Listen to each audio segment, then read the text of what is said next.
Hi guys, we got a rent car kasi ipapagawa yung car namin. May cambio nito. Somebody.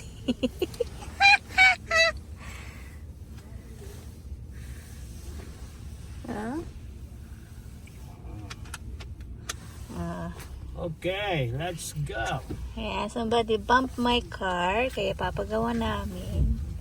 So, ayan si tatay, he's lucky instead na SUV.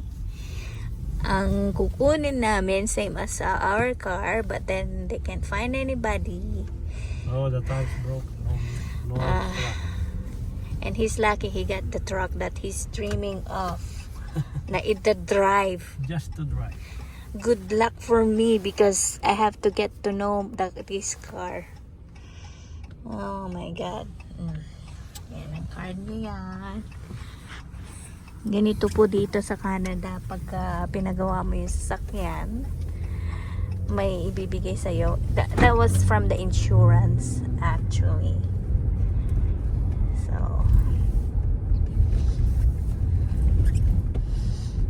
yeah. Nice to drive. Mukhang malambot.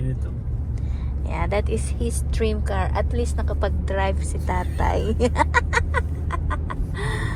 Yeah. See, nice with the children. It's a truck. It's a, ano pangalan nito, tay? Ram. It's a, no, I mean a pickup truck, right? Pickup truck. Yeah. Pickup truck. Yeah, pickup truck. Tagal-tagal na niyang dream about it. Right. And he's so lucky today. At si nanay, oh my God, I have to know the car. Alright, say bye, tatay. Bye-bye.